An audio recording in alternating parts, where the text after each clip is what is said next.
menjadikan anak yang merdeka, merdeka atas pilihannya sendiri gitu. Artinya tidak terkekang oleh siapapun dan dalam rangka menuju kemandirian.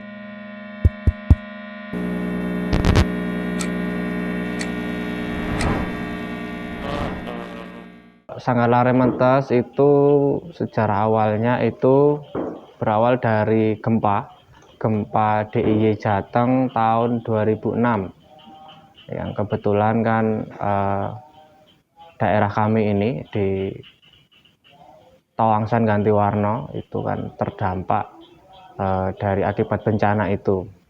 Lalu kemudian datang relawan dari Sanggar Anak Akar mengadakan pendampingan terhadap anak, karena pada waktu itu bantuan sudah datang banyak dan kemudian bantuan logistik, bantuan tenaga dan lain sebagainya.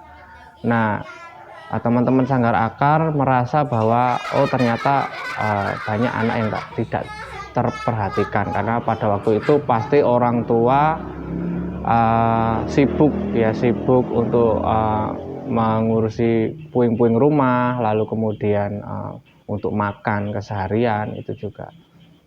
Lalu kemudian teman-teman dari Sanggar Anak Akar ini mendirikan tenda belajar. Pertama itu di Dukuh saya di Pundung Tawangsan Ganti Warna. Lalu kemudian semakin kesini dirasa bahwa kegiatan sanggar ini sangat sayang untuk dihentikan gitu. Jadi di situ teman-teman fasilitator dari Sanggar Anak Akar itu mengadakan pendampingan anak, ya di situ prinsipnya bermain, belajar gitu untuk menghilangkan trauma healing yang dialami oleh anak-anak ini. Iya gitu. Terus kemudian berkembang, akhirnya sama beberapa tokoh warga diminta untuk melanjutkan. Sebenarnya nggak ada rencana untuk bahwa ini nanti akan menjadi sebuah sanggar gitu. Terus kemudian diusahakan oleh teman-teman fasilitator Sanggar Anak Akar, terus kemudian dipinjami tempat, pada waktu itu masih di Dukuh Pundung. Terus kemudian diresmikan pada tahun 2007, jadi setahun selang bencana gempa, tepatnya September gitu. September 2007 kita peresmian dengan nama Sanggar Lare Mentes.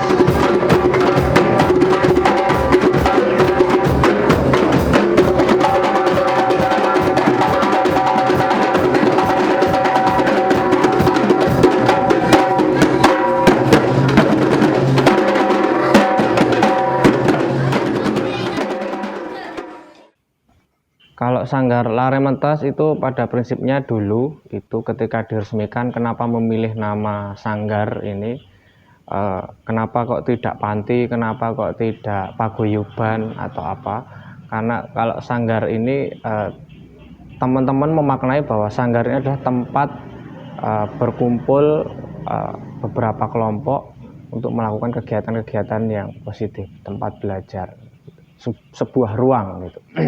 Lalu kemudian ini sedikit mengulik terkait dengan nama Lare Mentes ini, kan sebenarnya kan diambil dari Jawa ya, karena kita kan di Jawa Tengah. Jadi pilihan nama Sanggar Lare Mentes ini atas dasar bahwa sanggar ini, kita beranggapan bahwa sanggar ini suatu ruang untuk yang memungkinkan terjadinya kegiatan belajar. Lalu kemudian lare itu berarti anak dari bahasa Jawa, kemudian mentes itu yang berkualitas. Jadi pada prinsipnya nama Sanggar Lare Mentes ini adalah harapan bahwa siapapun yang berada di dalamnya itu menjadi anak yang berkualitas gitu. Artinya dari segi sikap, dari segi pengetahuan atas apa yang mereka inginkan. Tepuk hak anak, hak hidup, tumbuh kembang, perlindungan, Partisipasi. Yeay. Biasanya kalau nama sanggar itu kan menjuru ke satu bidang tertentu gitu. Kalau kita memang pada prinsipnya sanggar lare, sanggar anak gitu. Memang ya menjuru ke anak gitu. Cuman kalau kegiatan yang ada di dalamnya itu sebenarnya tidak jauh-jauh dari ya kegiatan bermain dan belajar, karena kodratnya anak kan ya mereka bermain suka yang senang-senang gitu. Terus kemudian bagaimana dalam kegiatan belajar ini mereka juga mendapatkan edukasi, mendapatkan pembelajaran gitu. Lalu kemudian kita kan langsung berpikir bagaimana metodenya.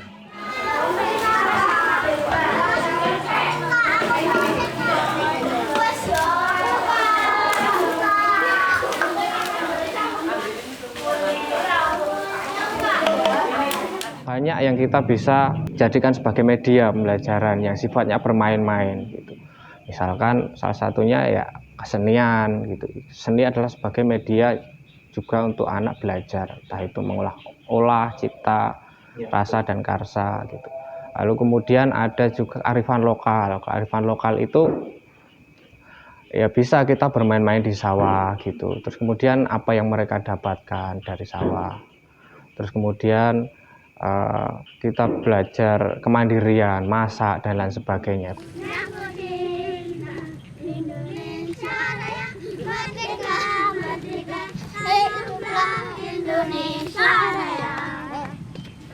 Sanggar Lare Metes pada prinsipnya ada program eventual.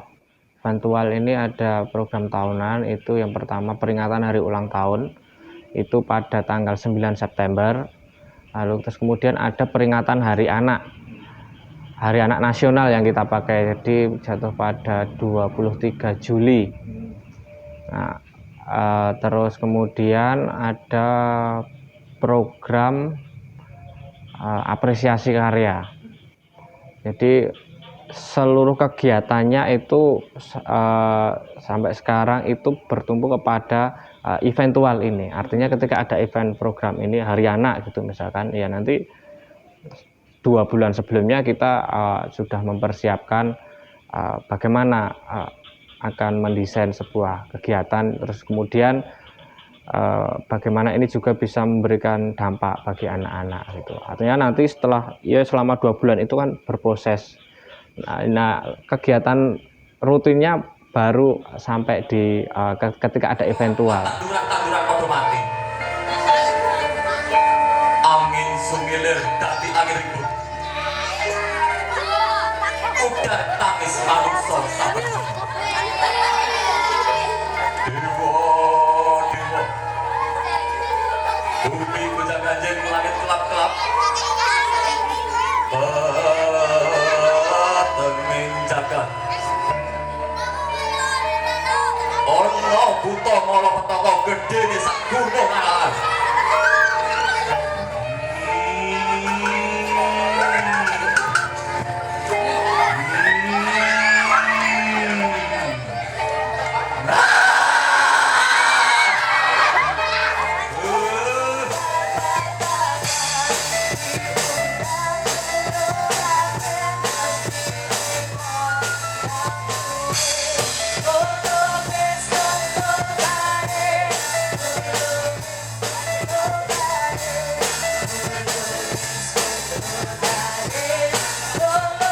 Kegiatan harian, dinamika harian itu sebenarnya memang benar tidak ada jadwal khusus. Cuman kalau sekarang sih yang rutin itu biola setiap hari Minggu. Sebenarnya kan kita fleksibel dari mungkin dari tahun kemarin, dari tahun kemarinnya lagi itu pasti akan beda-beda. Jadi kita lebih spontan ya, karena kan memang kita masih berbentuk komunitas dan memang lebih fleksibel dan tidak ada ikatannya. Jadi antar pengurus ini kan kita tidak bisa mengikat mereka. Jadi ya selone teman-teman volunteer yang ini apa namanya, yang mengampu, yang bisa meluangkan waktu.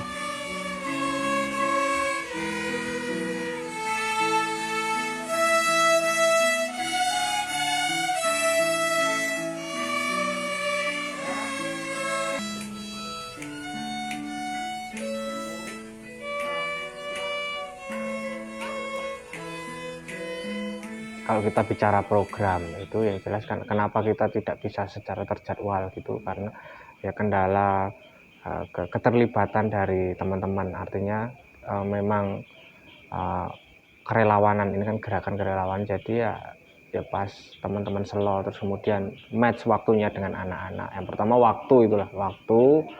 Lalu terus kemudian kendala yang kedua itu adalah persepsi masyarakat, orang tua dan lain sebagainya terkait dengan apa yang kita kerjakan gitu. Kadang-kadang kan kalau kita pakai metode bermain itu kita hanya dilihatnya sebagai wah dolanan tok, bermain-main saja gitu. Padahal dari satu proses bermain itu kan sebenarnya kita itu ingin menyampaikan satu pesan, satu edukasi tertentu terhadap anak gitu. Nah itu jadi kayak persepsi ini yang memang yang kadang jadi kendala. Masih berkaitan dengan waktu tadi kan ya berkaitan dengan ya SDM juga. Jadi SDM ya memang karena kan setiap yang ada di sini pasti tidak bisa langsung menatap selamanya. Artinya memang volunteer ini memang ya berganti seiring dengan waktunya. Jadi ya, keluar masuk dan berbeda-beda gitu. Halo kakak, lagi ngapain? Apa pengeluarannya? Ngelupasin kulit telur. Saya koordinator harian yang memang setiap hari di sini, terus kemudian ya ngurus terkait dengan program atau dinamika harian gitu. Kalau personilnya itu sebenarnya kalau dari yang paling tinggi sebenarnya di atas saya itu kan ada Uwak Karyo itu sebagai ya bapaknya kita. Kalau di strukturalnya dia sebagai rektor ya kalau di Sanggar Anak Akar, kan beliau yang mendirikan Sanggar Anak Akar, yang mendirikan sini juga. Lalu kemudian ada penatua di sini itu ada Om Bebet Darmawan, itu yang sangat berjasa, yang memberikan tempat ke kita gitu, termasuk mensupport kita juga baik dalam bentuk pemikiran, tenaga dan lain sebagainya. Lalu terus kemudian ada saya Ari Yulianto, terus kemudian ada beberapa teman-teman yang memang sering atau masih konsis di sini. Itu ada Mas Budi itu sebagai dia koordinator unit usaha. Terus kemudian ada Doni, dia membantu Mas Budi. Terus kemudian ada Mary C itu sebagai sekretaris. Terus kemudian ada dia itu bendaharanya unit usaha gitu. Terus di luar itu ada beberapa teman-teman volunteer juga, ada teman-teman dari OMK, terus kemudian ada teman-teman dari Bansar gitu. Jadi banyak teman-teman yang memang ya silih bergantian.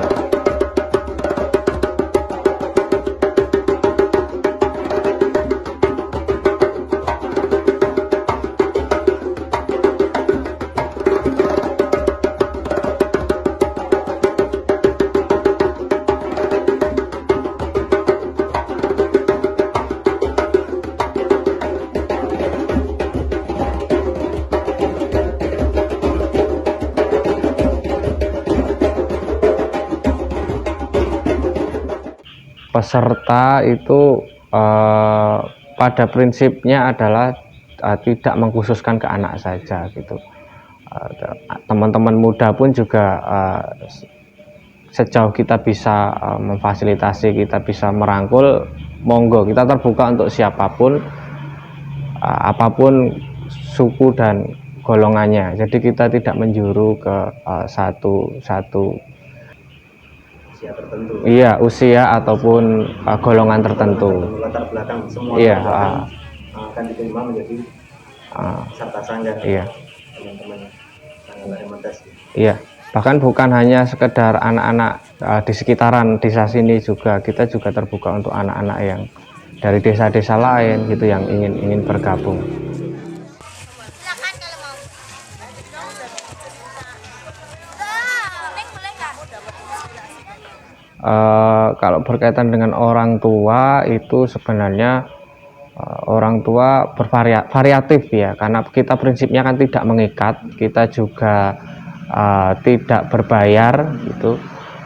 Jadi bervariatif, jadi ada juga orang tua yang memang ya biasa-biasa aja ketika anaknya di sanggar. Lalu terus kemudian ada juga orang tua yang mungkin ya karena anak ya kalau main itu kan pasti nggak tahu waktu, nggak kenal waktu, ada mungkin ketika pulang dari sanggar itu terus dimarahin, ya itu sesuatu yang wajar. Yang jelas sebagian besar orang tua yang anak-anaknya tergabung di sanggar ya, rata-rata yang mensupport, mendukung.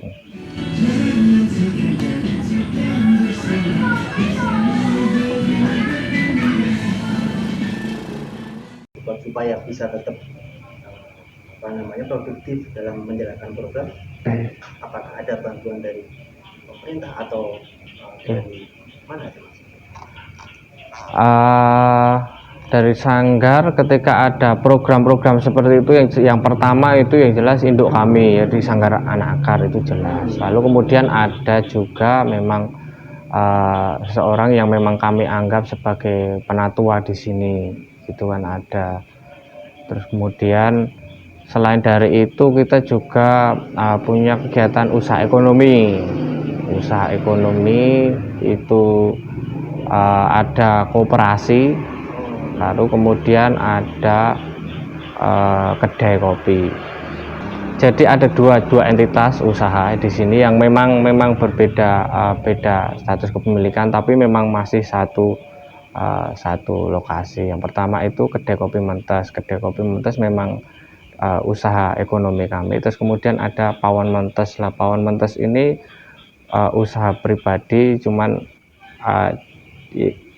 juga berkontribusi untuk keberlanjutan sanggar gitu. Jadi produknya itu ada, kalau yang kedai kopi Mentes ya lebih ke kopi, lalu kemudian kalau yang Pawon Mentes ya lebih kepada minuman tradisional, terus kemudian makan besar gitu, terus makanan tradisional, masakan Jawa dan non MSG gitu. Jadi ini beberapa produk Pawon dan kedai kopi.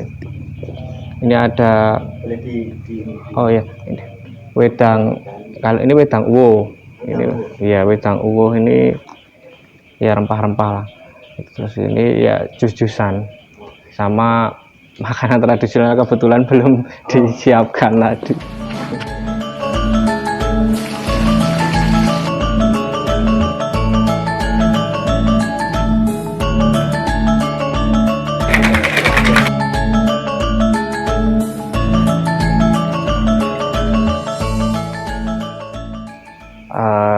Dengan keadaan sekarang ya di masa COVID-19 ini yang jelas pasti berdampak, itu pasti berdampak bagi kita.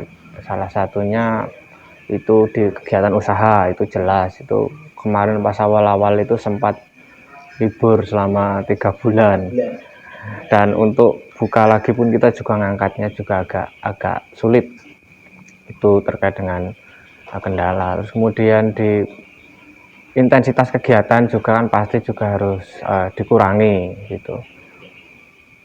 Jadi ya lebih ke menyesuaikan dengan keadaan ya, dengan peraturan juga, karena kan di kasus seperti ini kan memang kalau saya seumur-umur baru mengalami sekarang, artinya kan sesuatu yang nggak terlihat, terus kemudian ya kita sama-sama waspada. Yang jelas mengurangi intensitas gitu. Misalkan kalau dari segi kegiatan, kebetulan pas waktu September tahun lalu itu kan ada eventual itu ya, apa namanya, ulang tahun ya, kita bikinnya menyesuaikan dengan keadaannya. Jelas protokol kesehatan, terus kemudian pembatasan tamu yang hadir itu, terus kemudian lebih ke kayak kegiatan-kegiatan yang bersifat virtual, misalkan saya sama teman-teman yang dewasa-dewasa yang senang musik gitu ya, bikin jamming-jamming tapi ya dengan di rumah masing-masing lah, seperti itu. Jadi sebenarnya ya menyesuaikan saja sih, kalau zamannya sekarang kan ya harus virtual gitu. Harapan yang jelas sanggar ini menjadi alternatif ruang bagi apapun dan siapapun itu, enggak hanya terkhusus pada anak yang memang ingin atau mau mengembangkan dirinya atau mengeksplor dirinya terkait dengan minat, bakat dan lain sebagainya, dan juga tidak meninggalkan jati dirinya mereka sebagai orang desa gitu, karena tidak bisa dipungkiri bahwa kearifan lokal terus kemudian kesenian-kesenian daerah itu kan sangat tinggi nilai luhurnya. Artinya kita ya harus bisa memegang nilai-nilainya, terus kemudian meskipun juga tidak konsen atau fokus pada kesenian daerah tertentu, minimal kita mengenalkan kepada anak-anak. Lalu kemudian selain itu juga menjadikan anak yang merdeka atas pilihannya sendiri gitu. Artinya tidak terkekang oleh siapapun dan untuk dalam rangka menuju kemandirian.